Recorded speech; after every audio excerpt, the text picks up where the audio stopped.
The Football Association released exclusive footage of Tuchel's first major team address, and what it revealed has sent shockwaves through English football.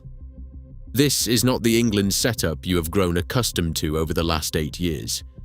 The German tactician is ripping up the rulebook with just days to go before the biggest tournament on earth, and the decisions he is making could either deliver football's greatest prize or blow up spectacularly in his face. The clock is ticking, injuries are mounting, and Tuchel's ruthless philosophy is about to be tested like never before. If you are loving this World Cup coverage and want to stay ahead of every twist and turn, smash that like button and subscribe to Game Jam for all the latest analysis, news, and insider stories as England's campaign unfolds. When the FA dropped that footage of Tuchel addressing his players, jaws hit the floor. This wasn't some feel-good pep talk about believing in yourselves or enjoying the moment. Tuchel stood there and painted a picture of Mount Everest, a brutal, unforgiving challenge that will break anyone not prepared to suffer. He spoke about mental resilience, tactical discipline, and the kind of physical demands that separate champions from nearly men. The message was crystal clear. If you're not ready to sacrifice everything, you won't survive what's coming. This is a complete departure from Gareth Southgate's approach, which prioritized harmony, player welfare, and building confidence through consistency. Tuchel doesn't care about your feelings or your reputation. He cares about whether you can execute his vision when the pressure reaches boiling point. And that vision requires a specific type of player, one who fits his tactical system like a glove and arrives at the tournament in peak condition, not just riding on past glories. That philosophy has led to one of the most controversial decisions in recent England history. Cole Palmer, the Chelsea magician who's been lighting up the Premier League with goals and assists, isn't in Tuchel's plans. Neither is Phil Foden, despite his world-class talent and Manchester City pedigree. Let that sink in for a moment. Two of England's brightest attacking stars, players who've been tearing defences apart at club level, are being left behind while the nation prepares for a World Cup. Social media erupted when the news broke, with fans demanding explanations and questioning whether Tuchel has lost his mind before he's even kicked a ball. But here's what people are missing. Tuchel isn't picking a team based on reputation or highlight reels. He's building a tournament-ready machine, and if you don't fit the specific tactical requirements or you're not in the physical condition he demands, you're out. Palmer's creativity is undeniable, but Tuchel sees tactical vulnerabilities in his pressing and defensive work rate. Foden's genius is obvious to anyone with eyes, but Tuchel has concerns about his ability to adapt to the specific role required in his system. This isn't about talent, it's about fit, and Tuchel is making it brutally clear that nobody's name alone guarantees them a seat on the plane. While Palmer and Foden watch from home, Anthony Gordon has been handed what might be his last opportunity to prove himself. The Newcastle winger is in the squad, but Tuchel's message to him wasn't congratulatory. It was a warning. Gordon needs to get back in the fast lane, and he needs to do it now.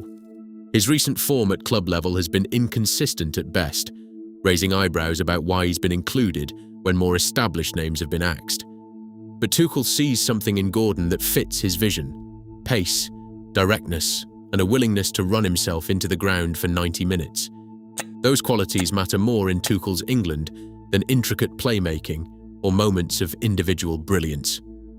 Gordon now faces enormous pressure to deliver immediately in training and warm-up fixtures. There's no grace period, no time to find his rhythm. Every touch, every sprint, every tactical decision will be scrutinised, because Tuchel has made it clear that current form trumps everything else.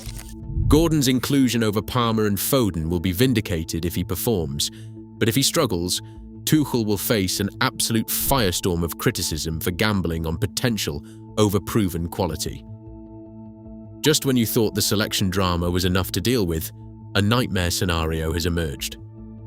Bukayo Saka, England's most consistent attacking threat and a player absolutely vital to Tuchel's tactical setup, is dealing with an injury scare. The timing could not be worse, with the tournament kicking off in approximately 1 week. Saka's ability to stretch defences, deliver in big moments, and provide tactical flexibility makes him irreplaceable in Tuchel's system.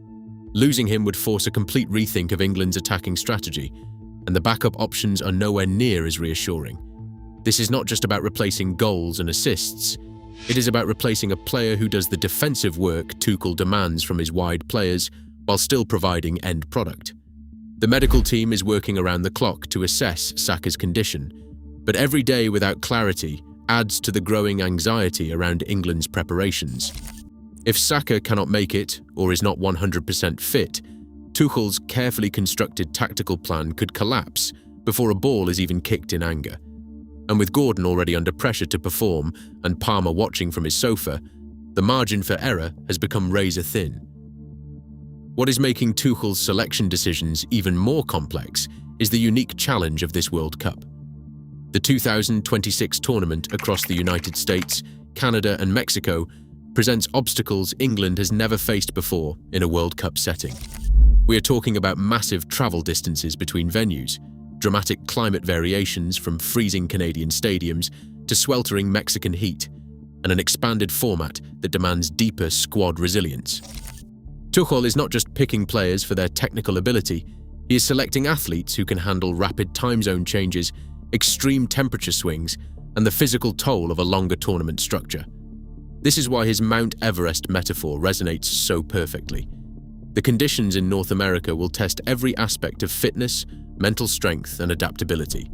Players who thrive in the controlled environment of Premier League football might struggle when faced with playing in Dallas heat one week and Toronto cold the next. Tuchel's background working across different European leagues has taught him that tournament football requires specific physical and mental attributes, and he is using these North American challenges as selection criteria. It is ruthless, it is calculated, and it completely explains why big names are being sacrificed for players he believes can survive and thrive in these extraordinary conditions. This marks a fundamental shift in England's identity under Tuchel. For years, the Three Lions selected squads based on a combination of form, experience, and maintaining team harmony built over qualifying campaigns. Southgate famously valued continuity, backing players who had been with him through thick and thin, even when their club form dipped. Tuchel has blown that approach to pieces. He does not care if you have been part of the setup for 5 years. He does not care if you are a fan favourite or a marketing dream. If you are not in peak condition right now, and if you do not fit his tactical system perfectly, you are not coming. It is a level of ruthlessness English football has not seen from a national team manager in decades. Some will argue this is exactly what England have been missing. A manager willing to make brutal calls without sentiment or fear of media backlash. Others will question whether disrupting team chemistry this close to a major tournament is reckless, especially when you are gambling on fringe players like Gordon over established stars. The truth is, we will not know if Tuchel's approach is genius or madness until England face their first knockout game and the pressure becomes unbearable. What we do know is that this represents a complete cultural reset, and there is no going back now. The brutal reality is that time has almost run out. With the tournament starting in approximately 1 week, every training session becomes critical. Tuchel needs players to absorb his tactical instructions, build chemistry with teammates they might not have played alongside before, and reach peak physical condition. There is no margin for slow learners or players who need time to adapt. The final warm-up fixtures are not just friendlies anymore, they are final exams. Gordon needs to prove he deserves his spot. Saka needs to prove he is fit. The entire squad needs to demonstrate they have bought into Tuchel's demanding philosophy completely. Meanwhile, Palmer and Foden watch from the sidelines. Their quality undeniable, but their profiles not matching what Tuchel believes will win in North America. Every tactical tweak, every fitness report, every moment of hesitation in training will be analysed obsessively, because there simply is not time to get things wrong and fix them later. Tuchel is asking his players to climb Mount Everest, but they are starting the ascent with barely any acclimatization time. It is a gamble of extraordinary proportions. So here we are, on the brink of England's biggest tournament in decades, with a German manager who is betting everything on intensity and tactical precision over star power and sentiment. Tuchel has made his choices, and they are as controversial as they are bold. Cole Palmer's creativity and Phil Foden's genius will be watched from home, while Anthony Gordon fights for his international future and Bukayo Saka battles to be fit enough to carry the attacking burden. The question that will define Tuchel's entire England tenure might be answered in the next few weeks. Will this ruthless approach finally deliver the trophy that has eluded England for 60 years? Or will those Palmer and Foden decisions haunt him the moment things go wrong in the group stage? Because in tournament football, the margins between vindication and disaster are impossibly thin, and Tuchel has just pushed all his chips to the centre of the table. The Mount Everest climb begins in days, and English football is about to discover whether their new manager is a visionary or whether he has just made the most expensive selection mistake in the nation's history.